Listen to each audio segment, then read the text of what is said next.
Star hospitals Banjara hills తో పాటు ఇప్పుడు ఫైనాన్షియల్ డిస్ట్రిక్ట్ లో కూడా.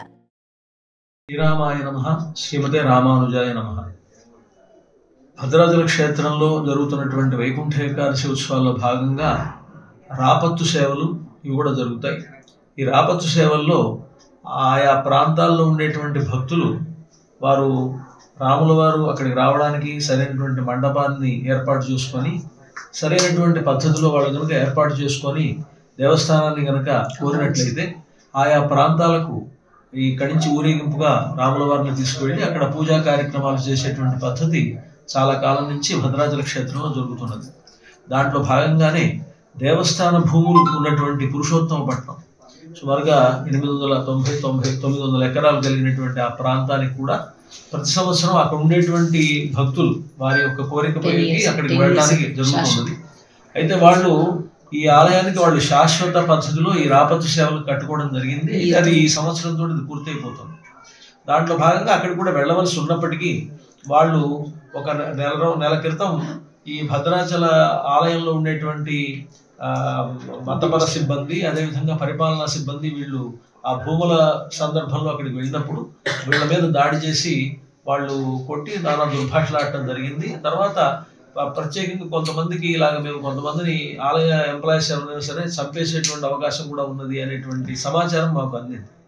ఇలా జరిగిన సందర్భంలో ఇప్పుడు అక్కడ కనుక దేవస్థానం నుంచి కనుక సేవ కనుక తీసుకువెళ్ళినట్లయితే కొన్ని ఇబ్బందులు కలిగేటువంటి అవకాశం ఉన్నది. కనుక దీనికి సంబంధించి అక్కడ ఉండేటువంటి వాళ్ళు ఎవరైతే ఉన్నారో వాళ్ళు ప్రత్యేకించి మన దగ్గరకు వచ్చి లెటర్ రాతపూర్వకంగా వాళ్ళు మనకి సెక్యూరిటీ ఇవ్వడానికి వాళ్ళు ముందుకు రావడం, అదేవిధంగా అక్కడ ఉండేటువంటి పోలీస్ ప్రొటెక్షన్, ముఖ్యంగా ఇక్కడ తెలంగాణ రాష్ట్రంలో భద్రాచల దేవస్థానం ఉన్నది.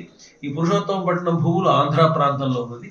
అక్కడ ఆంధ్ర పోలీసుల యొక్క ప్రొటెక్షన్ మనకు ఉన్నది అనేటువంటి ఒక హామీ ఇవ్వడం, ఆ విధంగా వాళ్ళ దగ్గర ఉండి తీసుకువెళ్ళినట్లయితే మనం అక్కడికి వెళ్ళడానికి మనకు ఎటువంటి అభ్యంతరం లేదు అని మన దగ్గర నుంచి ముఖ్యంగా వైదిక సిబ్బంది నుంచి స్థానాచార్యులుగా ప్రధాన అర్చులుగా మేము చెప్పడం జరిగింది. అయితే దాని మీద వాళ్ళ దగ్గర నుంచి ఎటువంటి స్పందన లేదు. లేకపోగా వాళ్ళు ప్రత్యేకించి వాళ్ళ ఊళ్ళోనే ఉన్నటువంటి ఆలయంలో ఉండేటువంటి రాముల వారి విగ్రహాలకి వాళ్ళు పూజలు అనుమతి చేయడానికి ఏర్పాటు చేసుకున్న తర్వాత ఇప్పుడు వాళ్ళు ప్రత్యేకించి గొడవగా మీరు మా దగ్గరికి రావట్లేదు కనుక మేము చేసుకుంటున్నామని చెప్పడం అనేటువంటిది సరైనటువంటి విధానం కాదు. ఎందుకంటే భద్రాచల రాముడి మీద సరైనటువంటి భక్తి ప్రపత్తులు ఉండాలి ఎవరికైనా సరే. ఇప్పుడు మా ఇంటి దగ్గరికి రాముడు వస్తున్నాడు కదా అని రాముడు ఎప్పుడు కూడా తక్కువగా ఆయన ఊరేగింపుగా వచ్చినప్పుడు నేను ఆ రాముడికి గౌరవించవలసినటువంటి బాధ్యత నాకు ఉన్నది.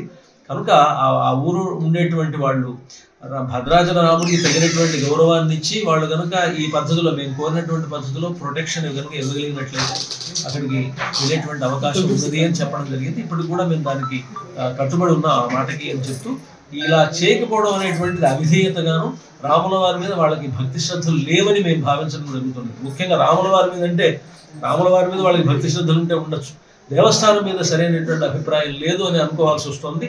దేవస్థానం మీద సరైనటువంటి అభిప్రాయం లేనటువంటి చోటుకి భద్రాచల రాముడి విగ్రహాన్ని తీసుకువెళ్ళడం అనేటువంటిది ఏమాత్రం శ్రేయస్కరం కాదు. అది ఆయనకు రక్షణ కాదు, మాకు రక్షణ కాదు అని తెలియపరుస్తూ జై శ్రీరామ్. పురుషోత్తపట్నం గ్రామంలో స్వామివారి రాపత్తు సేవల సందర్భంగా వెళ్ళవలసి ఉన్నది. కానీ గతంలో పురుషోత్తపట్నం భూముల్లో దేవస్థాన అర్చకులు సిబ్బందిపై సామూహిక దాడి చేసిన క్రమంలో గత 2 రోజుల క్రితం మేము భయభ్రాంతులకు గురవుతూ అక్కడికి వెళ్ళే పరిస్థితి లేదని స్వయంగా దేవస్థాన ఉద్యోగ సంక్షేమ సంఘం తరపున మా యువ గారికి లేఖ ద్వారా తెలియజేయడం జరిగింది. అదేవిధంగా మా వైదిక సిబ్బంది కూడా అక్కడికి వెళ్తే ప్రాణానికి ఇబ్బందికర పరిస్థితులు ఉండే అవకాశం తెలియజేయడం వల్ల కూడా వెళ్ళడం జరిగింది.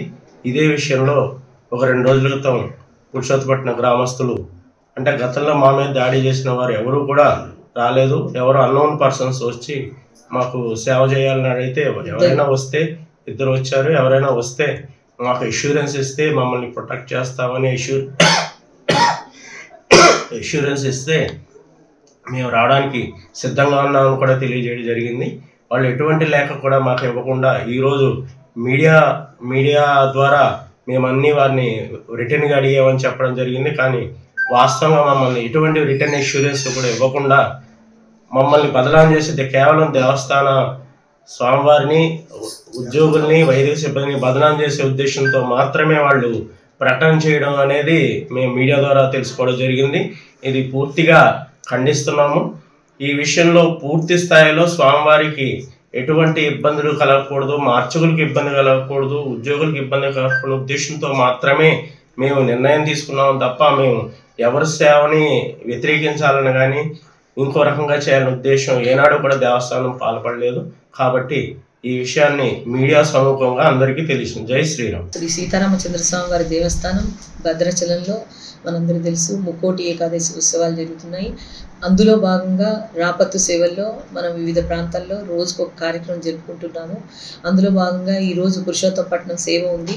ఆ సేవకు సంబంధించి మనం 2-3 రోజుల నుంచి మన దగ్గరికి అంటే మన ఎంప్లాయీస్ అందరూ వచ్చి కూడా మేడం మరి గత నెల రోజుల కిందట జరిగినటువంటి అక్కడ భూముల దగ్గర జరిగినప్పుడు మన ఎంప్లాయీస్ మీద ఏదైతే దాడి జరిగిందో వాళ్ళందరూ అంటే ఇక్కడ ఉన్నటువంటి డిపార్ట్మెంట్లో పనిచేసే దేవాలయంలో పనిచేసేటువంటి ఎంప్లాయీస్ అందరూ కూడా ఒక వినతి పత్రాన్ని ఇవ్వడం జరిగింది, ఒక లెటర్ ఇవ్వడం జరిగింది. మరి ఈసారి మనం పురుషోత్తపట్నంకి వెళ్తే సెక్యూరిటీ ఏమాత్రం లేదు కాబట్టి మరి దేవుణ్ణి తీసుకెళ్లేటప్పుడు ఏదైనా అపశృతి జరిగినా ప్రాబ్లం అవుతుంది, రాళ్ల దాడి కానీ ఏదైనా జరిగే అవకాశం ఉంది.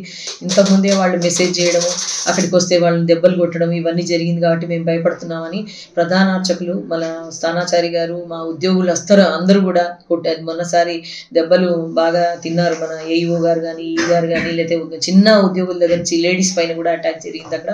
అందుకే వాళ్ళందరూ భయపడుతూ ఒకటి లెటర్ ఇవ్వడం జరిగింది. ఆ లెటర్ క్రమంలో మేము ఎదురు చూస్తున్న టైంలోనే మరి చేయాలా వద్దని అనుకుంటున్న టైంలో పురుషోత్తపట్నం నుంచి నేను కొత్తగా వచ్చాను ఈ ఇయర్, వారెవరో ఇద్దరు రావడం జరిగింది. వారిని అడిగాము మీరు కూడా అక్కడే ఉంటారా అంటే మేము ఉంటామన్నారు. కానీ అక్కడ ఈ దాడి జరిగినప్పుడు కానీ లేదా గ్రామస్తుల పెద్దలైనటువంటి సర్పంచ్ గారు కానీ లేకపోతే ఇంకెవరైనా కూడా ఎవరు రాలేదు మన దగ్గరికి ఏదైనా డిస్కస్ చేద్దామన్నా కూడా. ఎందుకంటే మా వాళ్ళు భయపడుతున్నారు వాళ్ళ దగ్గరికి వెళ్ళి ఏదైనా మాట్లాడడానికి కూడా. వాళ్ళు ఎవరైనా వస్తే మనం ఈ ప్రోగ్రామ్ ఎలా చేద్దామని డిస్కస్ చేయాలనుకున్నాము.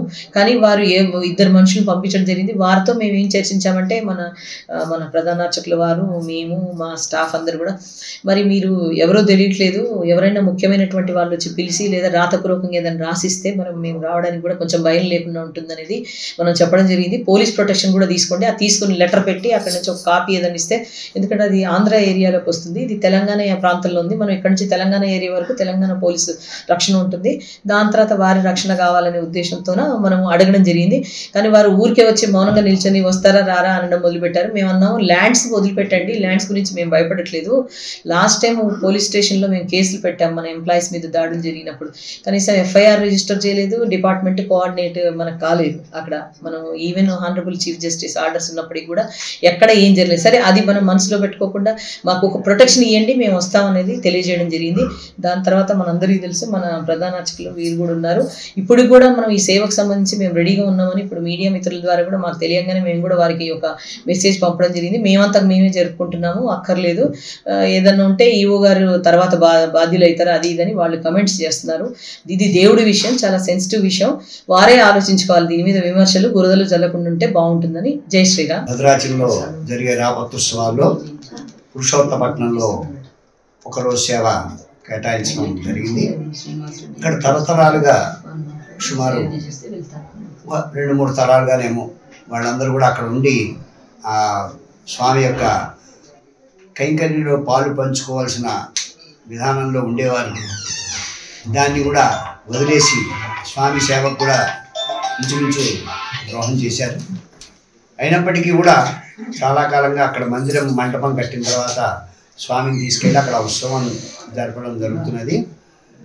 కొంతకాలంగా స్వామికి సమర్పించేటువంటి వారి యొక్క కైంకర్యాన్ని కూడా వదిలేశారు. ఆ తదుపరి అక్కడ ఇటీవల గోశాల నిర్మాణాలను కొంచెం అభివృద్ధి చేసుకుందామని వెళ్ళినప్పుడు ముఖ్యంగా మా అర్చకుల్లో ఒక ముఖ్య అర్చకుడిని వాళ్ళు కొట్టడం, అలానే లాగటం, కండువా తీసి బయటపడేయటం, ఆ తులసి మాల మెడలో ఉండేటువంటి మాల యజ్ఞోపితం లాగేయటం ఇలాంటి వికార చేష్టలు చేశారు. అంతేకాకుండా మా సంక్షేమ సంఘం మా సిబ్బందిలో కూడా ఉండేటువంటి అధికారుల్ని కొట్టడం, ఒక ఆయనకి కాలు కూడా చాలా దెబ్బ తగలడం, ఇలాంటివన్నీ రకరకాలుగా జరిగి అవన్నీ కూడా మీకు అందరికీ తెలిసినవే. ఈ నేపథ్యం ఇటువంటివన్నీ ఉన్నప్పుడు స్వామిని అక్కడికి వేంచేపు చేసి తీసుకెళ్ళడానికి ఎలా సాధ్యపడుతుంది? గ్రామానికి సంబంధించిన ముఖ్యులైన పెద్దలు వచ్చి తగిన రక్షణని అక్కడ ఉండే పోలీసు వారి ద్వారా, మిలిటరీ ద్వారా అక్కడ ఏర్పాటు చేయండి, మాకు రావడానికి అభ్యంతరం లేదని గత 2 రోజులు, నిన్న లేదు మొన్న వారు అక్కడి నుంచి ఎవరో 2 వచ్చారు. వాళ్ళు ఆ ఊళ్ళో ఏ స్థాయి వాళ్ళు ఏమో తెలియదు కానీ వాళ్ళకి చెప్పడం జరిగింది. వాళ్ళు దాని మీద ఎటువంటి స్పందన లేకుండా ఇవాళ రాలేదని చెప్పడం, వేరే వాళ్ళతో అక్కడ మేమే చేసుకుంటున్నామని చెప్పడం, ఇలాంటివన్నీ చేస్తున్నారు. ఇది రాముడికి చాలా ద్రోహం చేస్తున్నట్టుగా భావిస్తున్నాం. వాళ్ళు ఆ విషయంలో చాలా తప్పు చేశారు. ఖచ్చితంగా ఆ స్వామి యొక్క కైంకర్యాలు కూడా వాళ్ళు కొనసాగించడంలో విఫలం అవుతున్నారు. దానికి మా వైపు నుంచి మేము ఎటువంటి చేయాలన్నా దానికి తగినటువంటి ఏర్పాట్లు చేసినప్పుడు మాత్రమే చేయగలుగుతామని తెలియజేస్తున్నాం. మరిన్ని వీడియోస్ కోసం ఛానల్ ని సబ్స్క్రైబ్ చేయండి, లేటెస్ట్ అప్డేట్స్ కోసం వాట్సాప్ ఛానల్ ని ఫాలో చేయండి అండ్ లింక్ డిస్క్రిప్షన్ లో ఉంది.